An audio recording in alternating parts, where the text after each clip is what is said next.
台湾人真的疯了。从00878到00940，我们正在进行一场史上规模最大的集体掏空实验。每个月看着手机跳出配息通知，那种躺着领钱的快感，是不是让你觉得自己离退休越来越近了？但我有个残酷的真相要告诉你，你以为你在收租，其实你是在把自己的房子拆了，一块砖一块砖的卖掉，来付你每天的饭钱。这不是投资，这是一场针对金融无知者精心设计的慢性毒药。如果你还在执着于8%、10%的配息率，你可能正在亲手埋葬你未来20年的复利奇迹。今天，我要撕开这场高股息狂欢的底牌。看完这支影片，你可能会很愤怒，但你的荷包会感谢我。了解前，麻烦先订阅、分享、开启小铃铛，才能分享让更多人看到。我们先来拆解一个最基础的幻觉：配息到底是什么？很多人以为配息是公司额外送你的奖金，错误。在台股的除息机制里，这叫资产形式的转换。想象你有一张100元的钞票，我把它拿走，换成一张90元和一枚10元硬币还给你。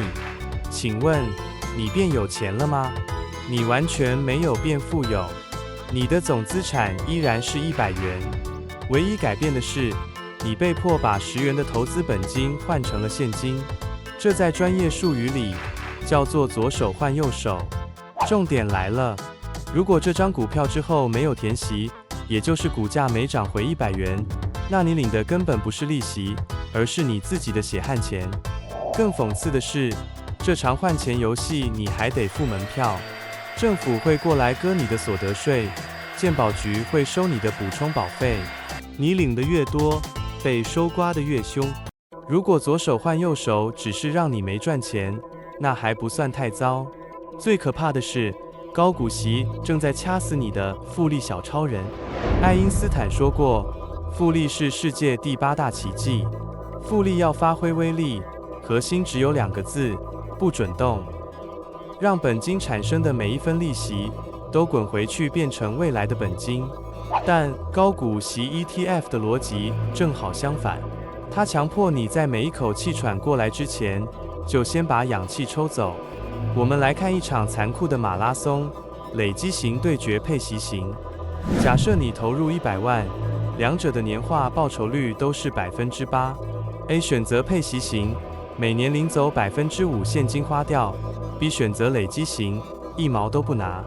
10年后 ，A 的资产变成134万 ，B 则是215万，差别还好对吧？但当时间拉长到30年 ，A 只有240万，而 B 已经滚到了1000万。这760万跑到哪里？它死在你每个月领到的那几千块零花钱里了。你用这笔钱买了咖啡，换了手机，却弄丢了你晚年的尊严和一栋房。还没结束，别忘了台湾特产税务磨损，配息超过2万要扣2.11%的2代健保，还要并入综合所得税。你以为领到100块，实际入账可能只有80几块。这些税金本来可以在你的账户里帮你赚钱，现在却永远离开了你。这就是高股息最阴险的地方，它让你以为在稳定收成，其实是在预知未来。很多人买高股息 ETF， 心里想的是安稳，但你有没有想过，为什么这些公司能配出这么高的利息？在商业世界里，钱只有2种去向，在投资或发还股东。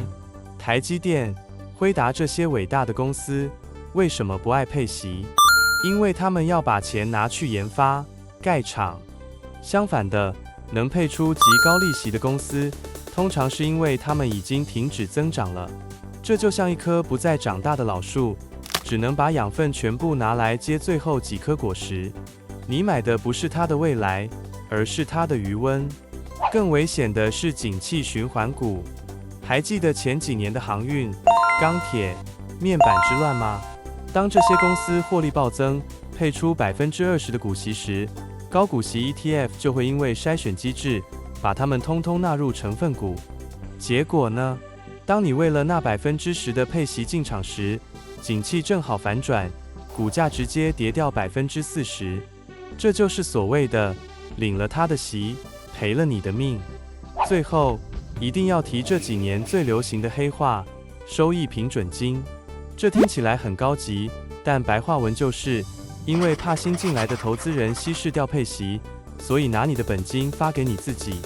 当你看到配息率10%惊为天人时，翻开报表一看，可能有一半都是平准金。这不是投资获利，这叫把本金领出来交税和付管理费。讲道理可能很枯燥，我们直接来看3个真实的人生模拟，看看如果你坚持买高股息，30年后你的存折会发生什么事。第一位，25岁的小明，刚出社会的小资族。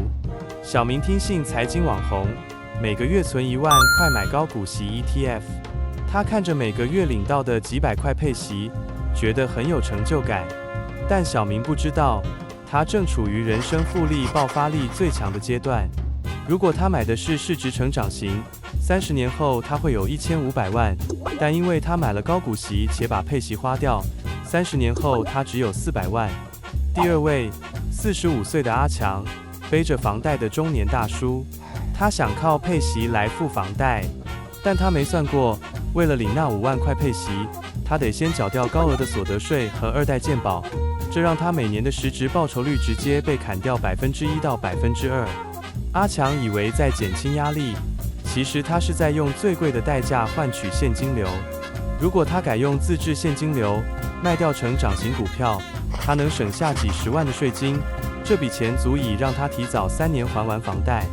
最后一位，60岁的老张，刚退休的银发族，他以为全押高股息最安全，结果遇到2022年那样的大跌，本金缩水20%，配息也跟着缩水。